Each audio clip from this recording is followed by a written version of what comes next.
Pitaya.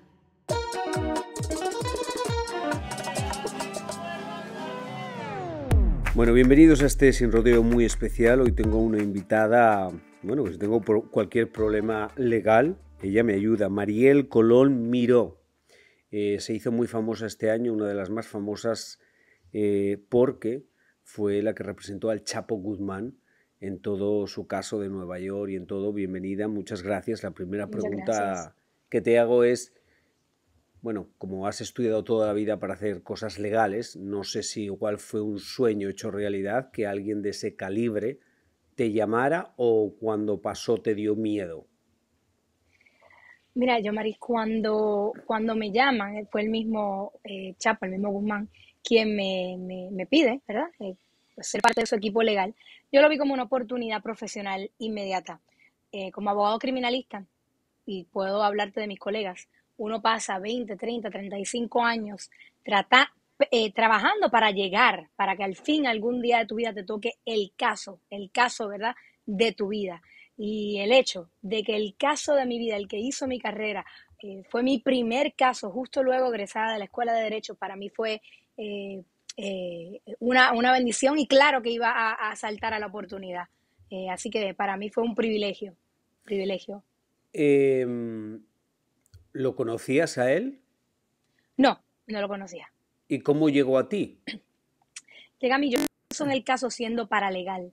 Yo contesto a un ad que había en Craigslist, donde estaban buscando paralegales, porque cuando yo termino la escuela de leyes, uno no se convierte en abogado automático.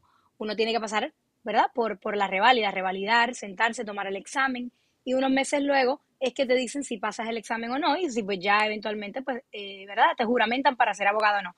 Yo estaba en ese proceso en donde yo había terminado, pero ni siquiera tenía los resultados del examen o no. Así que estaba en la espera. Era una paralegal, que es una ayudante de una abogada, pero todavía no estoy licenciada. Decido aplicar a este trabajo en donde pedían, el ad decía, que estaban buscando una paralegal que hablara español para un caso en específico. No decía más nada. Yo aplico, eventualmente me dan una entrevista, voy. Cuando me dan la entrevista me dicen, mira, tenemos un cliente en la Federal en Nueva York, estamos preparándonos para ir a un caso, un juicio, y el cliente no habla nada de inglés. Necesitamos una paralegal que tenga un expertise en criminal, porque eso sí yo lo tenía, porque toda mi práctica en la Escuela de Derechos fue enfocada, ¿verdad?, en lo penal. Y necesitamos una paralegal que vaya a leerle esta información y a traducírsela de inglés al español para que la pueda entender y prepararlo para el juicio. Así que yo acepto el trabajo. Una vez aceptado, bueno, antes de que me dejen aceptarlo, me dicen, necesitas saber que el cliente es tal, Chapo Guzmán. Mira, yo no sabía quién era, la realidad. Yo sí que había escuchado el nombre, pero no como que en ese, ¿Pero no lo habías en ese escuchado momento de Key del Castillo y de toda esa polémica que hubo? había escuchado del Chapo, pero no había escuchado más nada. Y había escuchado el nombre, tan siquiera quién era, qué había hecho. Para mí podía ser un político. O sea, había escuchado meramente el nombre, pero no lo encajaba. Así que ahí mismo me dicen, búscalo, busca quién es. Yo busco quién es. Al buscar quién es en Google, ya puedo ver quién es. Y ahí con más ánimos aún quería el trabajo. Dije, claro que sí, cuando empiezo.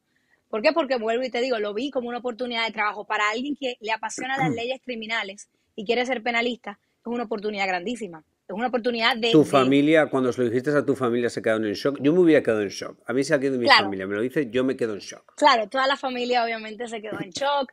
Unos estaban contentos como yo, otros estaban cagados de miedo, por no decir otra palabra, ¿verdad? Fue como, como una montaña rusa de emociones para diferentes personas. Yo lo tuve muy claro desde un principio. Te cambió, asumo que cuando conoces a una persona personalmente, cambia todo porque obviamente pues la conoces y independientemente de lo que hayan hecho en el pasado o lo que hayan hecho cuando no los conocías, pues me imagino que fue educado, que no sé qué. Entonces cambia la perspectiva de lo que has leído Claro, en Google. ¿Te pasó a ti eso? ¿Cómo fue el proceso de no conocerlo, claro, conocerlo y empezar a trabajar con él? claro. Y te tengo que decir que ayudó muchísimo porque yo no me forjé una opinión. Como no sabía quién era, ¿verdad? Y solamente leí lo que leí de él ese día y ya no volví a tocar el tema. Yo no iba con opiniones forjadas. Así que yo fui con una mente muy abierta. Cuando lo conocí, era una persona completamente diferente a lo que yo había leído, ¿verdad? Porque vuelvo y digo, o sea, en la prensa él está pintado como un cierto ogro, ¿verdad? Una persona que ha hecho cosas muchas muy malas, ¿no? No hay nada positivo. Y el yo, pues poder tratar con esa persona de uno en uno y poder yo misma forjar mi propia opinión, pues claro que sí. Obviamente fue de manera positiva y lo quiero, lo admiro y lo respeto muchísimo. Pero imagínate que eso está un poco complejo porque él finalmente está en la cárcel porque ha sido condenado por cosas fuertes, o sea, por Es crímenes correcto. fuertes. Es correcto, pero yo no soy Dios ni soy un juez para juzgarlo. Y aparte, aún haya sido cierto, ¿verdad? Por lo que fue encontrado culpable o no. Y digo aún haya sido cierto o no porque lo encontró culpable un jurado, pero nadie de nosotros estuvo ahí para presenciarlo, ¿verdad? Pero aún haya sido cierto todo eso, sigue teniendo derecho a tener una representación legal digna porque es un derecho constitucional y ese es mi trabajo como abogada. Pregunta que es un poco ignorante de mi parte, pero te la voy a hacer. Cuando Claro. uno va a representar a alguien que pues asumes o de primeras asumes que ha cometido muchos crímenes, eh, tú, a ver cómo pregunto esto para que no suene raro, uno obviamente lo tienes que creer, ¿no? O sea que es importante que tú para defenderlo, tienes que creerle todo. O sea, no sé si puede ser, si por ejemplo legalmente él te dice, sí que hice esas cosas, pero no las quiero admitir. Tú como persona legal, ¿qué puedes hacer? ¿Puedes mentir por él? Mira, yo, Mari, lo primero es que cuando una persona llega, ¿verdad? Con un proceso, le abren un caso, ¿verdad? Y está siendo acusada, pero hay una presunción de inocencia. Es decir, todos los clientes que llegan a mí son inocentes hasta que se le declare y si se le declara, ¿verdad? Lo contrario. Así que eso es lo primero. Lo segundo, yo no me enfoco en preguntarle a la persona si lo hizo y no lo hizo. ¿Por qué? Porque eso para mí es irrelevante. Es lo que yo pueda probar o no con la evidencia que me brinde el gobierno, que me brinden los federales, que me brinden los fiscales. Y con eso se trabaja. Que si la persona me quiere admitir, porque he tenido de todos clientes, he tenido todo tipo de clientes, clientes que me admiten de una, sí, mira, yo lo hice, estupendo, o tengo clientes que me lo niegan hasta el final, aunque yo muy bien sé que me está mintiendo porque la evidencia dice lo contrario. He tenido de todo tipo de clientes, pero vuelvo y digo, el que me lo admitan o no para mí es irrelevante porque al final del día es con lo que yo cuento, la evidencia que tengo de frente y lo que se pueda probar y lo que no. Qué interesante, o sea que realmente es un poco las evidencias que hay son las que hablan independientemente que la persona diga sí o no. Es correcto, es correcto. Oh, wow.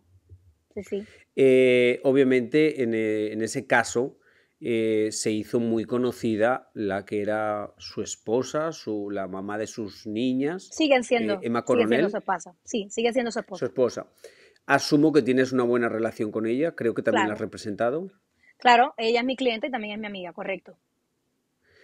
¿Cómo ha sido eso? Porque desde fuera, y esto es desde fuera, y sí que es un Claro, poco juzgándola desde fuera, obviamente uno no entiende muy bien cómo pues está con un hombre que pues está en la cárcel por varios casos. Se ve raro, pero me imagino que desde dentro conoces a otra persona, o sea, conoces igual a una madre, conoces a otra persona. ¿Cómo tú explicarías cómo es ella? ¿Cómo es ella? Algo que nosotros no vemos, porque, lo claro, repito, es lo mismo que yo en televisión me pueden ver peleando con algo y dicen, ah, pues él es tal, tal. Y luego igual claro, en persona es diferente. claro, claro, pues igual pasa con ella. Ella, número uno, es una mujer joven. De hecho, lo que tiene son 32 años, yo tengo 30, así que somos muy contemporáneas en edad. Pensamos de una manera muy similar en muchas cosas. A fin de cuentas, es una madre y es una muy buena amiga, es una muy buena hermana, es una muy buena hija, una persona de corazón muy noble que ayuda muchísimo en su comunidad. La quieren muchísimo, muchísimo, no tiene ni un sí ni un no con nadie. Y es muy dadivosa, le gusta ayudar muchísimo, es muy desprendida, muy desprendida. Claro que lo poco que la gente la conoce, pues le tiene que pintar a una imagen y a lo mejor le pintan una imagen de una persona que solamente le gustan las marcas de ropa, vestirse bien, ¿verdad? Que es frívola, que no tiene escrúpulos porque por haberse casado, ¿verdad? Con quien se casó, pero no, esa no es la Emma, esa no para nada es la Emma que yo conozco. La Emma que yo conozco, vuelvo y te digo, es una mujer que es muy desprendida y ayuda a todo el mundo y es muy querida. Yo creo que ella también estuvo en temas legales, porque obviamente la cuestión es cuando un esposo va a la cárcel por algo, pues la pregunta es, bueno, ¿y la mujer sabía? ¿La mujer es cómplice? Yo sé que ella tuvo varios problemas con eso, pero ella al final terminó absuelta de todo. En Estados Unidos, a nivel federal, está lo que se llama una conspiración. Y una ley que aquí obviamente no voy a discutir, pero me imagino que muchos de tus televidentes o han escuchado de ella, o ustedes mismos, o la pueden buscar. La conspiración pues envuelve una o más personas llevando a cabo actos delictivos. Ahora bien, esos actos delictivos se pueden llevar en diferentes maneras.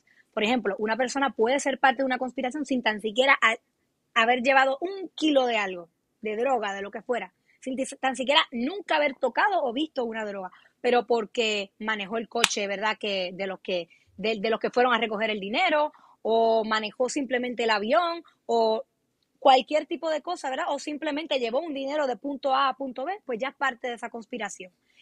A Emma se le acusó de conspirar, ¿verdad? Porque al ayudar, alegadamente, eso es lo que alegaban ellos, en el escape de su esposo, ayudar en el escape de su esposo, entiéndase, pagándole al ingeniero o como fuera que ayudara, no estoy diciendo que así fue, pero digo, ayudar en el escape de su esposo, de su segundo escape, eh, al él salir y continuar, ¿verdad? Como decían los federales, traficando, que eso, pues ella fue parte de la conspiración porque ella al ayudarlo a salir, él continuó traficando, por ende ella es parte de la conspiración. Eso fue a lo que ella se le acusó.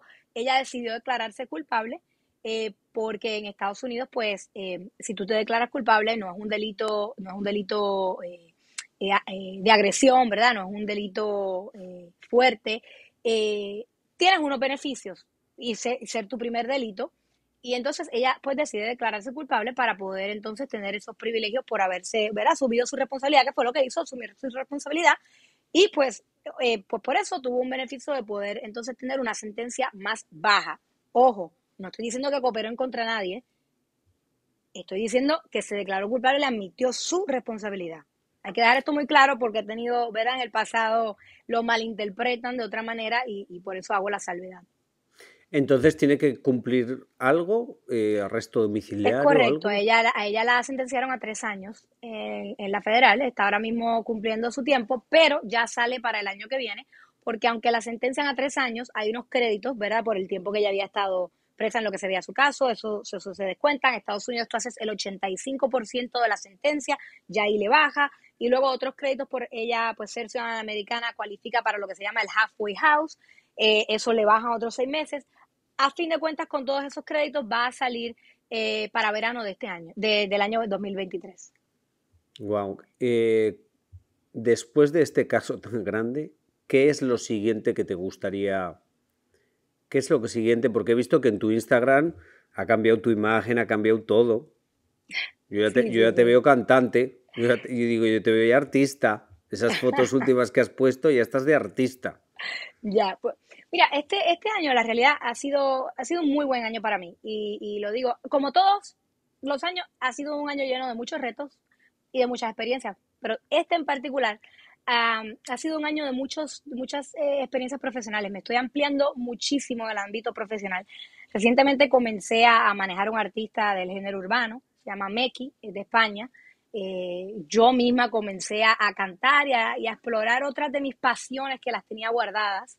Eh, y me quiero seguir expandiendo. A fin de cuentas, yo tengo 30 años, tengo un bachillerato en business, que obviamente yo lo que quiero dejarle llevar al mundo y a las mujeres y a la sociedad hoy día es que las personas en general podemos ser más que una sola cosa. Es decir, por el hecho de que yo soy abogada criminalista, no significa que esa sea mi profesión y por eso sea por lo único que lo que yo me defino.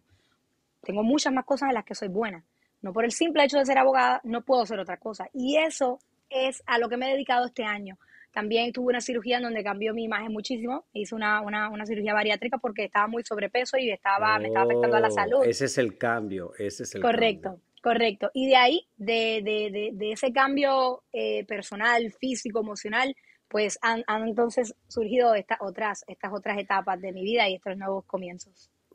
Con mucho respeto te digo que a veces me sorprende, porque sí que hay abogados que dan muchas entrevistas y es normal, y otros son más reservados por el simple hecho de que luego, por ejemplo, tú has tenido un caso mediático muy grande y gracias a ese caso mediático tú vas a poder agarrar otros muchos casos, porque pues obviamente ese caso habla por mucho, pero a veces la gente le da miedo que un abogado hable mucho. ¿No te ha dado miedo esa línea tan delicada? Claro que sí, me da miedo y es por eso que no lo doy entrevistas a cualquier persona. Soy muy selectiva en quién decido darles entrevistas o no, porque a fin de cuentas, cuando a mí me vienen a entrevistar, la mayoría de las veces, el 95%, 98% de las veces, quieren saber de la vida de mis clientes, ¿verdad? Porque son personas muy mediáticas.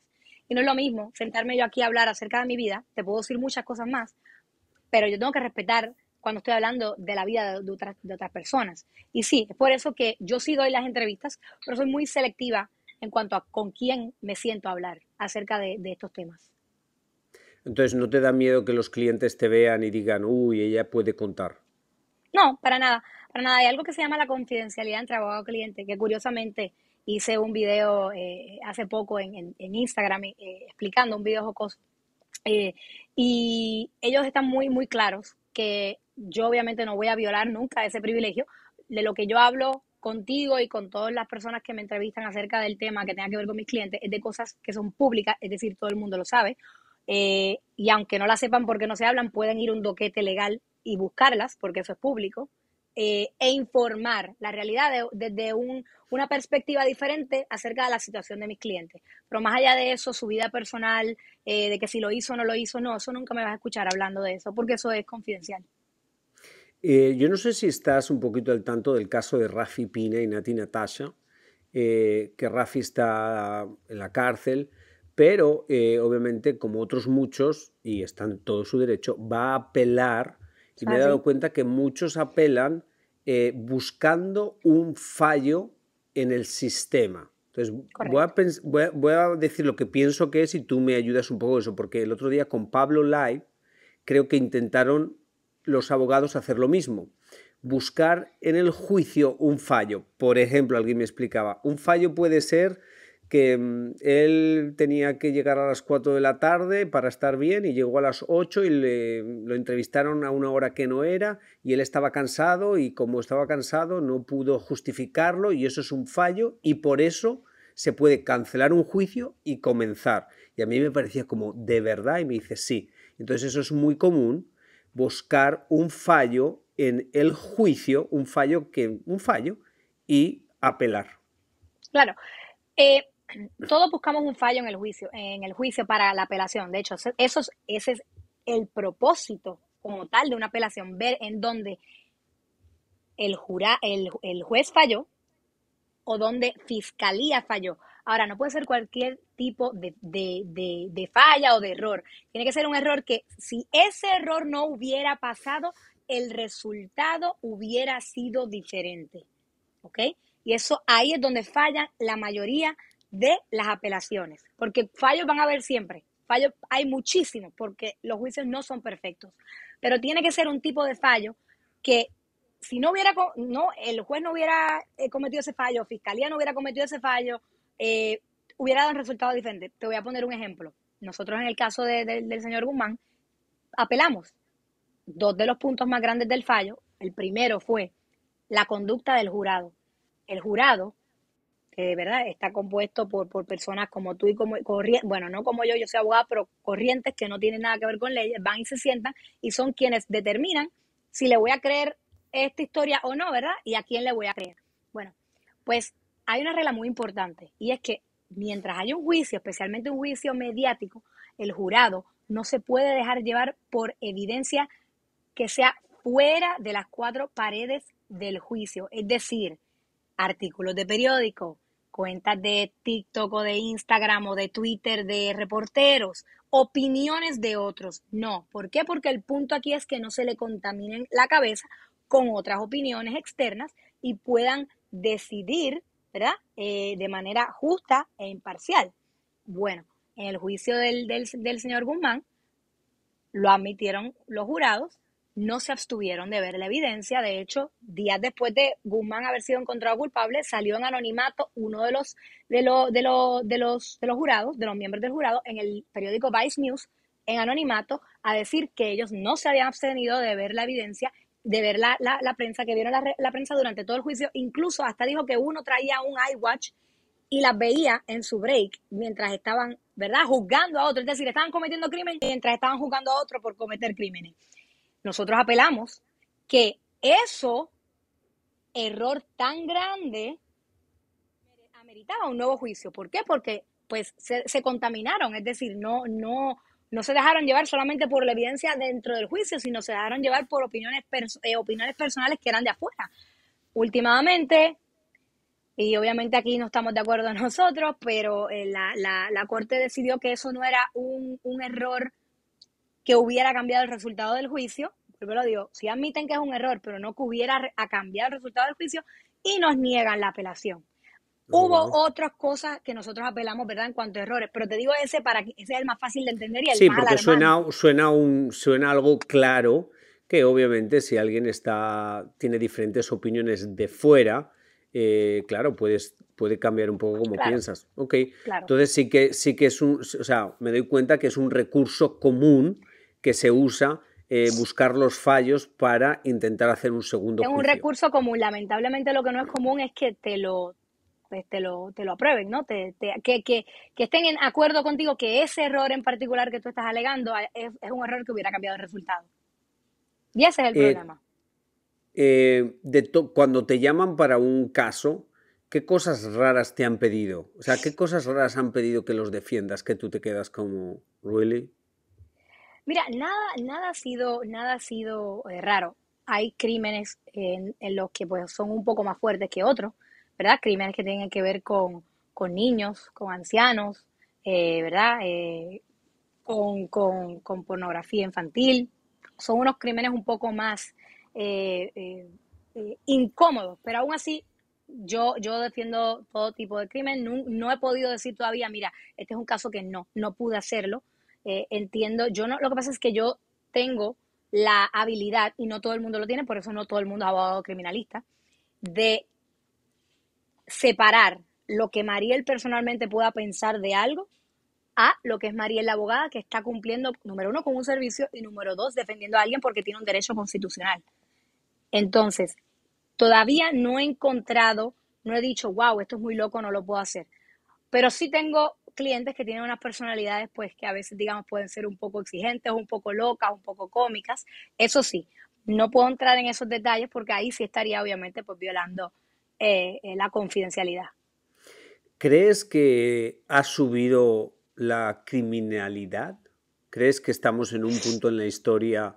Yo no sé si es un poco que ya tenemos muchas noticias, entonces como tenemos muchos focos de noticias, Instagram, TikTok, la televisión, vemos más las noticias negativas o que realmente sí que ha subido mucho más el crimen. No, me parece que no. Me parece que uno ahora mismo lo ve más porque hay más accesibilidad. Por eso mismo, por las redes sociales, por los medios, y porque la gente se ha vuelto más consciente y ahora no ignora ese tipo de cosas que antes ignoraba o que antes las daba por, bueno, pues es parte de la vida, ¿no?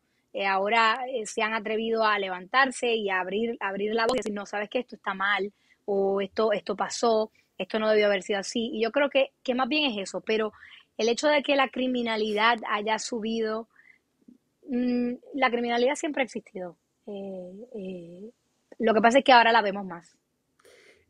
Ahora que me has dicho lo de que quieres cantar, o siento que me lo has dicho, ¿cantarías? ¿Tienes alguien como algún artista que harías un dueto o algo así?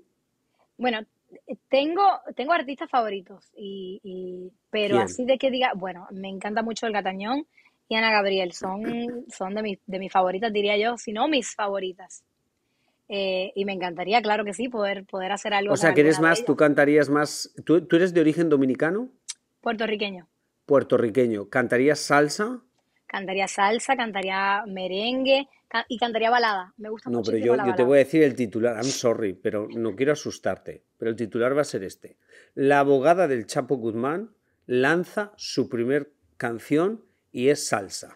Bueno, te voy a decir Para una que no te cosa. asustes cuando lancen el titular y no acuses a la prensa de amarillismo porque Te, es el titular que yo pondría. te voy a decir algo. La abogada del Chapo, aquí esta servidora, sí está trabajando ya en su tema original, pero no, ¿Ah, no es una sí? salsa. Y te lo estoy diciendo a ti primero. ¿Pero no es una salsa? Luz María, perdóname. Mentira, no es una salsa. ¿Y entonces qué es? Ah, pero es que esa es la sorpresa. ¿Pero es tú sola o es con alguien más? Soy yo sola. Ok, me dejaste ahí. Pero que sepas que el titular va a ser ese. No Va te a seguir siendo enfades, la salsa. Bueno, no te enfades porque yo lo entiendo, o sea, me imagino que... Y como, o sea, no es algo malo, pero es como conectamos en la prensa las cosas. Pues así es como un poco te conocimos por primera vez y eso no quiere decir que te limite, vas a ser la primera que claro, un poco salte a dos aguas que son completamente diferentes, pero claro que como tú sí. estabas diciendo antes, no son imposibles, solo que no es algo que estamos acostumbrados. Claro, pero es como todo comienza así, hasta que una persona toma una persona que se atreva y ya luego, oh, está bien, está aceptado por la sociedad. En el mundo de los abogados es también, como en general, más difícil ser mujer que hombre. Claro que sí, definitivamente, especialmente en el mundo, especialmente en el estado de Nueva York y en el ámbito criminal, claro que sí. O sea, que eres un poquito, cuando estás de abogada, eres como un poquito mm, masculina, no quiero decir la palabra, o sea, como más... No, no digo que tengo que ser masculina, pero sí tengo que ser fuerte y puede dar esa impresión, porque es que si no, no te respetan, lamentablemente. Lamentablemente todavía vivimos en esa mentalidad un poco retrógrada, que si no eres fuerte, que si no eres hermética, ¿verdad? Que si eres muy simpática, ya, no sirves para esto. ¿Por qué? Porque pues no eres hombre. Mariel, un placer hablar contigo. Claro que sí, el placer ha Felices sido mío. Navidades. Igualmente para ti. Espero lo pases bien y que bueno, yo ya tengo ansiedad de escuchar la canción. Bueno, espérala por Es ahí. para el 2023, ¿no? 2023, pero tempranito en el 2023. Oh, wow, qué presión. Ya. Bueno, un abrazo, muchas gracias. Igualmente, cuídate mucho. Y a usted que me escucha todas las semanas, nada, hasta la semana que viene, que Diosito te ponga donde más puedas brillar. Feliz Navidad.